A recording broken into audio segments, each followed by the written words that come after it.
Oh my God. It only took an hour to get this thing up and going. I'm sorry, guys. Major, major issues with my computer. Hating life, hating LiveX, hating the Wi Fi, hating the ground, hating the air, hating everything. But you know what doesn't hate? The Green Bay Packers. The Packers don't let you down. Even if they lose, they still provide you entertainment and life and liberty and all those great things we've come to enjoy, along with leaving your hunger on the sidelines. If you want to tackle your hunger the right way at Festival Foods, the grocery and tailgating headquarters of the Green Bay Packers, because I know you do, from their fan favorite Festy burgers to must have game day wings and the legendary towering T Bone, Festival Foods has everything you need to make your next tailgating party a touchdown. You want more mouth-watering options? I'm sure you do. Explore all of their game day worthy food at festfoods.com/tailgating. That's festfoods.com/tailgating. I could not need alcohol more than I do right now at this moment. If I was in Green Bay, as soon as I'd be done with this stream, I'd be heading to Festival Foods. Nags loves his promos. You better believe he does. Hey, they get us paid. Gotta love what gets you paid, right? Can we stop their defense? Matt, that's not quite how it works, but if you mean their defensive front, um, there are ways to mitigate their pass rush. I don't think you're ever going to fully shut down Bosa and company, but I think a quick rhythm passing game, sticking with the running game, getting the ball out of Aaron Rodgers' hands quickly and efficiently, that's the key. Now, that's easier said than done, as we saw the last time around, but yes, this Packers team is up to the challenge. Craig, thank you so much for the super chat. So Vitale is the only Packer on the injury report. Would he make a big difference if he plays? I don't know about a big difference. He definitely gives them another option on how they want to attack that defense. We'll see if he questionable. Is very different now than it was a few years ago. Back in the day, questionable. There was a good chance he probably wasn't going to play. Nowadays, if you're questionable, it could be anywhere from he's 80% ready to go to there's a good chance he doesn't play. We'll have to see on game day where that lands. I don't think it's the difference in them being able to get over the hump on the 49ers, though. Gabriel, I like it. We're winning. Screw all the haters. Go, Pack, go. Carry the G. Good job on Madden. Thanks, Steven.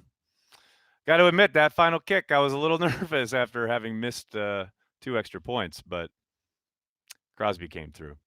Hello from my honeymoon in Australia. My wife said she is sick of Cheesehead TV this trip. I'll bet she is, Dustin. Hey, carry the G, buddy. Jake, thanks for the super chat. Lazard, Kumaro, and Big Dog, and Run the Rock. I'm down with that. Lazard and Kumaro can help in the running game as well, as well as Big Dog. But running the football, I posted a clip from Transplants earlier this afternoon on my Twitter feed. Running the football, sticking with the run is going to be a big key on Sunday night. 49ers tend to run a lot of crossing patterns and slants that kill zone coverage, and all it takes is one wide receiver to win to give up a big play. What do we have to do to take away Jimmy's first read? Well, it's impossible to take away a first read on each and every down. You got to mix and match. You can't just play predominantly one coverage or the other. Pettin will play a lot of different coverages. And I disagree that the slants are the thing that will kill them if they play their technique. The slant killed them towards the end of the first half in that last game. Martinez got out of position. But I do think when they try to run man, their crossers are and have been a problem. The communication is key. They've done a lot better job in the second half of the season communicating not only in the secondary but with the linebacking core. You've seen guys get singled up on Martinez quite a bit here these last few weeks, and you got to think that's something that Shanahan will look to attack because any wide receiver on Martinez, and that's no knock on Martinez, that's a matchup win for the offense. Brian, thanks for the super chat. Coward doesn't carry the G or wash his butt. You got that right. There ain't no mystery on that one. Are the guys on defense more disciplined now versus Week 12? Craig, very much so. Now, that doesn't mean that Shanahan won't be able to scheme things up, but I do think it is there's a world of difference between the defense that went into Levi Stadium back in Week 12 and the defense that will take the field on Sunday night. That doesn't magically fix everything, of course. Still a very good football team, a very good offense they're facing. But everything from communication to fits to keys is a lot cleaner now than it was then. I can't wait to make the Super Bowl and get Packers transplants every day, the week of the big game. That's right, Apollo. As we said during the Madden Challenge, Madden Preview, and on transplants, if the Packers are in the Super Bowl, Corey and I will be in Miami. We will be on Radio Row, and we will be doing transplants every single day of the week. Can't wait. Stop playing that soft ass zone, please. I hear you, Travis. Against the Seahawks and against the Chiefs, I thought it made a lot of sense because those teams have made a living with their deep shots. Obviously, DK Metcalf for the Seahawks and then Hill and company for the Chiefs. So, as frustrating as it is to watch them give up some of that soft, easy stuff, you're protecting and making sure that they do not kill you with the big shot. And for the most part, I think Pettin's been right on in that assessment. Just sending a go, Pack, go. Thank you very much. Right back at you.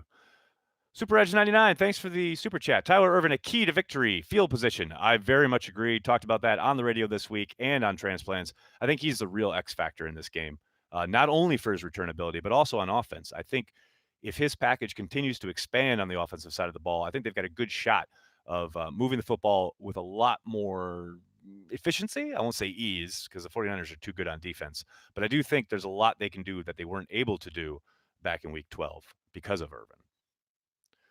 Nagler, let's go. Super Bowl bound. Diego, that's what I'm talking about. Carry the G, people. I don't give two shits about what the pros say. We are winning. There you go. I like it.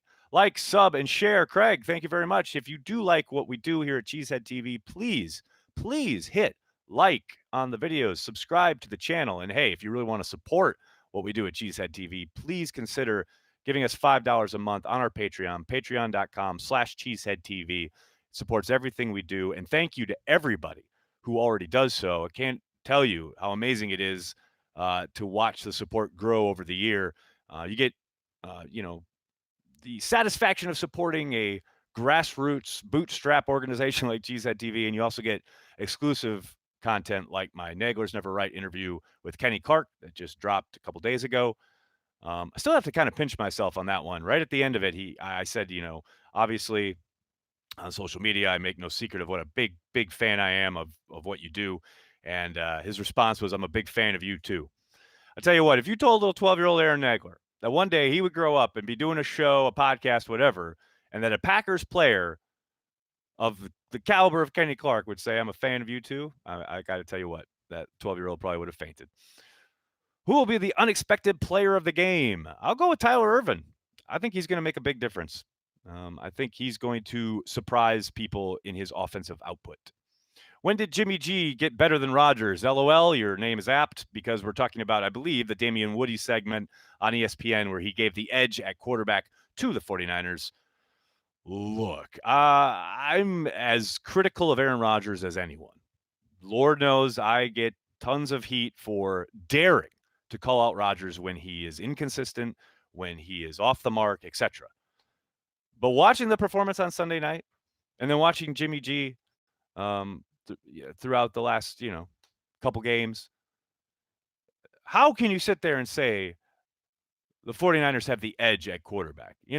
Whatever Rodgers is towards here, the end of his career, he still has the experience edge. He still has the pelts on the wall. He still knows how to rise to the occasion. He's been on this stage numerous times, whereas it'll be the first time for Jimmy Garoppolo. And that's not to take anything away from Garoppolo. But we all know who the better quarterback is. Come on. Like, subscribe, Patreon, everything. I like it, Dustin.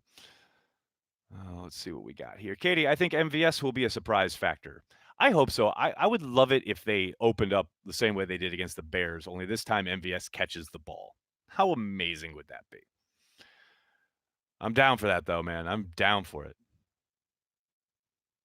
Dan Orlovsky said no to run your head against the wall and pass on first and second down.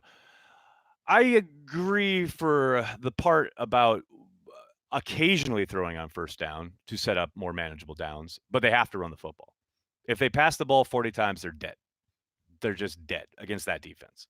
I'm totally fine with the rhythm passing game, but yeah, if they drop back more than they run it early in the game, they're asking for trouble.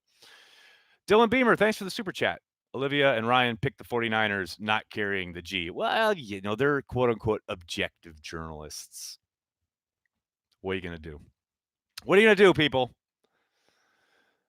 Mason wins it on a last-second field goal. Hey, Casey, that's what happened in the Madden preview earlier this afternoon. Adrian Amos have a solid game. I think it'll be tough because he'll probably get matched up on Kittle quite a little bit. And even though I think he does a good job in that regard, you can only do so much against Kittle. So I think the highlights and or box score may not look great, but I do think he will have a good game. We're nobody's underdog. There you go. Mike McCarthy here in the chat. Are they moving on from Jimmy Graham and Lane Taylor this offseason? Isaiah, let me give Brian Gutekunst a call here real quick. Hey, Brian, yeah, someone in the chat wants to know, are you moving on from Jimmy Graham and Lane Taylor this offseason? Okay. Yeah. No. Okay. Good luck Sunday night. Okay, bye. He wouldn't say. It's destiny that the Pack win the Super Bowl in its 100th year of the NFL. Anita, I'm down. I'm down for a Super Bowl rematch as well. Chiefs versus Packers, rematch of Super Bowl 1. Let's do it. Wayne Simmons isn't walking through that door. I hope not, Aaron, because I'd be scared to death. Let's drop 50 on these clowns. All right, Tommy. Okay. I'd love that. That would be wonderful. But let's just score more points than they do. I'll settle for that. 49ers implode this game like we did in week 12. Travis, that's a tall task, tall order. Don't see that happening. I think they're too talented and too well coached. But hey, as I said on Twitter, after the night the Ravens went down, and then early on when the Chiefs went down 24-0, I'm never, ever here to dance on anyone's graves. I will say, though, and I remind you all, it is a week-to-week league, and you better come correct every fucking week. That's as simple as I can put it when it comes to the NFL. Are the 49ers a slightly better team? Yes. If you look at across the board talent-wise, absolutely. Does that mean they're going to waltz through Sunday night on their way to the Super Bowl? Absolutely not. The Packers absolutely have a shot to win this game.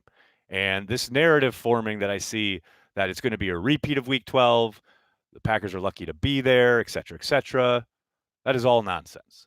The Packers are a very good football team. They're playing well. They absolutely have a shot to go into Levi's and shock the NFL world.